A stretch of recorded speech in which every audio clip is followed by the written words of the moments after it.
asalaamaaleykum sama gars yi bienvenue da leen ak jàmm seen bii di Galsen High Tech sama gars yi ñu ngi jégalu bu baax a baax si raar gi nga xamante ni raar nañ ko gëj nañu dugal vidéo trop ci seen bii di Galsen High Tech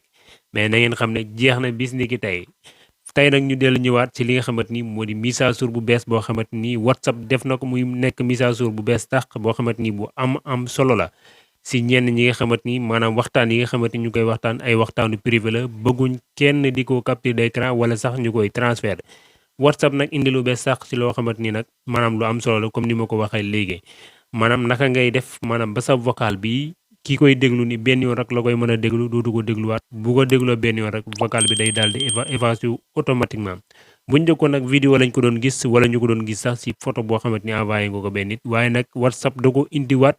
fi nga xamante ni moo di si vocal bi naka ngay def ba nga xamante ni maanaam kenn kookee bu ko dégloo rek maanaam vocal bi automatiquement day dem moom lañ leen bëgg expliquer léegi buñ taalee nii suñu vocal daal di def nii di nga gis ne vocal bi mu ngi dem léegi fii nii ngeen di gis nii si koñ bi nii am na 1 bi fi nekk léegi 1 bii nag moom la ñu war a activer li 1 bi dañu koy def nii mu activé wu bu weeree nii rek xamal ne mu ngi activé wu léegi tant que melul ni comme kii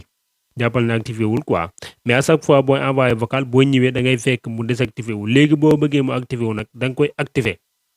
activé ko nga xam ne comme ça boo ko envoyé bu demee si beneen téléphone bi rek bu demee si ki nga koy envoyé moom bu ko dégloo benn yoon rek vocal bi day dem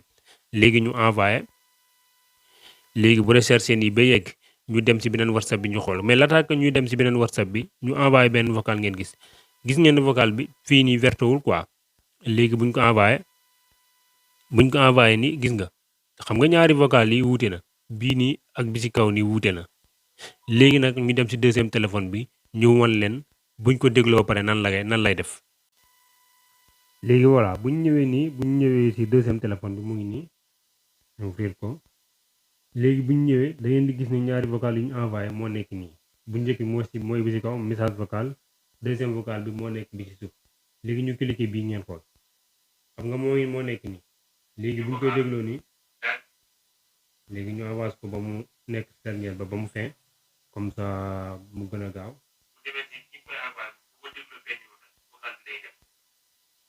gis nga xam nga vocal yi pare na léegi ñu génn ñu def retour gis nga boo defee retour nii gis nga lim lay bindal fii ouvert bii maanaam mooy wane que ne mii maanaam dootoo ko mën a déglu fenn te dootoo ko mën a transférer kenn koo xamante ni kii bañ na mu jot kon nag mu nekk sécurité boo xamante ni bu am solo la waaye dinañ leen wan tamit beneen mbir moo xamante ni bu am solo lool la rawat na sax ñooy ñu yi nga xamante ni ñooy yëngu ci wàllum business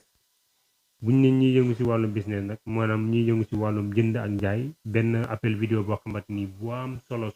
trop dinañ ci def vidéo incha allah vidéo bii di ñëwaat ci loolu la ñuy wax bu soobee yàlla jaa ngeen jëf sama gaay yi